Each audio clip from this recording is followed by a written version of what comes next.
The Holy Bible, New Testament, New International Version. The Book of Hebrews chapter 11, verse 1 to 40. Faith in action. Now faith is confidence in what we hope for, and assurance about what we do not see. This is what the ancients were commended for.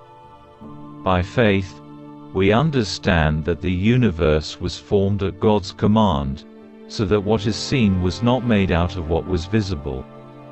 By faith, Abel brought God a better offering than Cain did. By faith, he was commended as righteous, when God spoke well of his offerings. And by faith, Abel still speaks, even though he is dead. By faith, Enoch was taken from this life, so that he did not experience death. He could not be found, because God had taken him away. For before he was taken, he was commended as one who pleased God. And without faith it is impossible to please God, because anyone who comes to him must believe that he exists, and that he rewards those who earnestly seek him. By faith, Noah, when warned about things not yet seen, in holy fear built an ark to save his family. By his faith, he condemned the world, and became heir of the righteousness that is in keeping with faith. By faith, Abraham, when called to go to a place he would later receive as his inheritance, obeyed and went, even though he did not know where he was going. By faith, he made his home in the promised land like a stranger in a foreign country. He lived in tents, as did Isaac and Jacob, who were heirs with him of the same promise. For he was looking forward to the city with foundations, whose architect and builder is God. And by faith, even Sarah, who was past childbearing age, was enabled to bear children because she considered him faithful who had made the promise. And so from this one man, and he as good as dead, came descendants as numerous as the stars in the sky, and as countless as the sand on the seashore. All these people were still living by faith when they died. They did not receive the things promised. They only saw them and welcomed them from a distance, admitting that they were foreigners and strangers on earth. People who say such things show that they are looking for a country of their own. If they had been thinking of the country they had left, they would have had opportunity to return. Instead, they were longing for a better country, a heavenly one. Therefore, God is not ashamed to be called their God, for he has prepared a city for them. By faith, Abraham, when God tested him, offered Isaac as a sacrifice. He who had embraced the promises was about to sacrifice his one and only son, even though God had said to him, "It is through Isaac that your offspring will be reckoned." Abraham reasoned that God could even raise the dead, and so in a manner of speaking, he did receive Isaac back from death. By faith, Isaac blessed Jacob and Esau in regard to their future.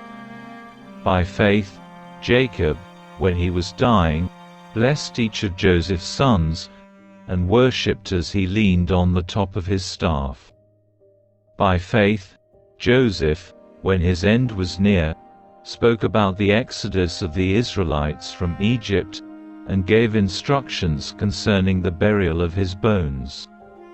By faith, Moses' parents hid him for 3 months after he was born, because they saw he was no ordinary child, and they were not afraid of the king's edict. By faith, Moses, when he had grown up, refused to be known as the son of Pharaoh's daughter. He chose to be mistreated along with the people of God, rather than to enjoy the fleeting pleasures of sin. He regarded disgrace for the sake of Christ as of greater value than the treasures of Egypt, because he was looking ahead to his reward. By faith, he left Egypt, not fearing the king's anger, he persevered because he saw him who is invisible. By faith, he kept the Passover and the application of blood, so that the destroyer of the firstborn would not touch the firstborn of Israel. By faith, the people passed through the Red Sea as on dry land. But when the Egyptians tried to do so, they were drowned. By faith, the walls of Jericho fell, after the army had marched around them for 7 days. By faith, the prostitute Rahab, because she welcomed the spies, was not killed with those who were disobedient. And what more shall I say?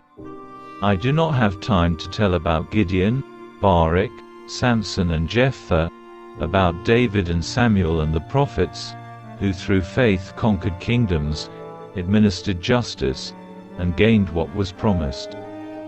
Who shut the mouths of lions, quenched the fury of the flames, and escaped the edge of the sword. Whose weakness was turned to strength, and who became powerful in battle and routed foreign armies. Women received back their dead, raised to life again. There were others who were tortured, refusing to be released, so that they might gain an even better resurrection.